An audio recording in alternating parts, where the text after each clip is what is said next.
If you want your child as healthy as can be, then keep your baby mercury free. My name is Mark Robin Geier. I have an MD and a PhD in genetics.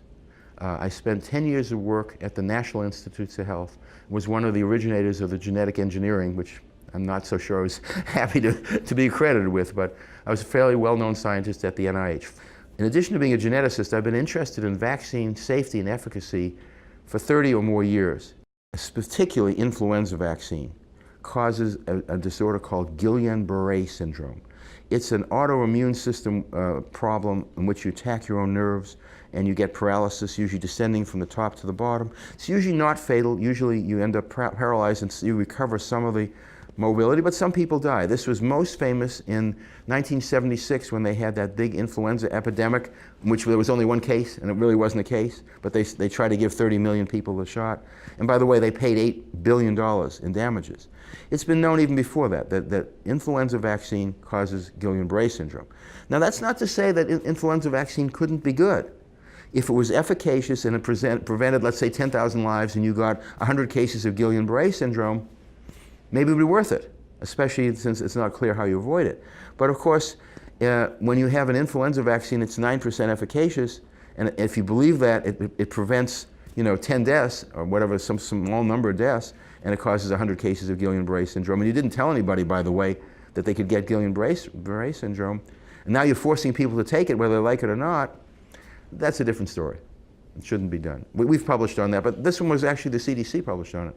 They agreed that it caused an excess of 1.7 per million, if I remember right, cases of Guillain-Barré syndrome.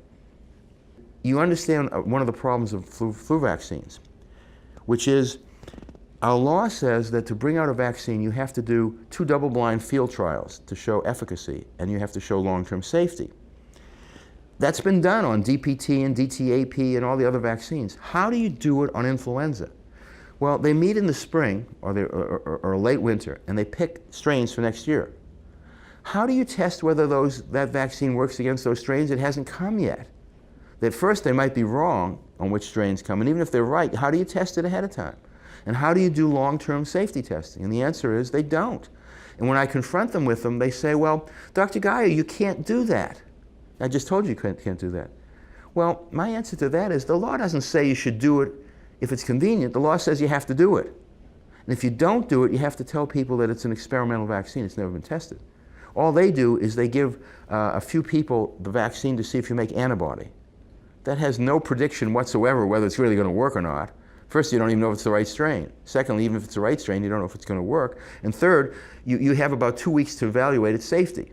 So they don't have any safety. So they want to give 300 million doses of influenza vaccine. That's to every man, woman, and child now, they recommend it, with no safety testing and no efficacy testing. And also, there's another issue. If you follow their recommendations,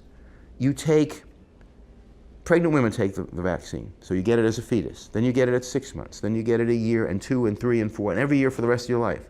So if you live to be 80, you've had 82 shots of influenza. Where's the safety study that you can give the same vaccine, similar type vaccine, 82 times safely? We all know the theoretical risk. You might become immune to it. You may become autoimmune to it. They have no such studies. They haven't studied that at all. They're just going to do it. Flu is the wrong thing to vaccinate against. It's easy to, in vaccine 101, if you have a disease that's reasonably serious, because if it's a minor disease, you don't bother making a vaccine. A serious disease that if you get it and you recover, you don't get it again. An example of that would be smallpox. Really lethal disease, but everybody knew once you got it, you never got it again. You could possibly vaccinate a population and protect them. But if you have a disease that you get this year and it doesn't protect you next year and doesn't protect you next year, you're chasing your tail. That's why they have to try to guess. They don't know if it works. That's a terrible thing to make vaccines for. And the most of vaccine effort is on this product, of which, incidentally, we have multiple other ways of treating now. And actually, the true death rate, we suspect from data, probably is in the 600 to 800 range in the United States. And there was an epidemic this year. Maybe it was 1,200 this year. It's not 36,000. And when you get down to 600 and you have 9% efficacy, if you believe it, then you save 54 lives, let's say, at a cost of over $1 billion and at a cost of giving 300 million shots. That doesn't make any sense. You could spend that money and save a lot more lives, and that's assuming that there are no side effects.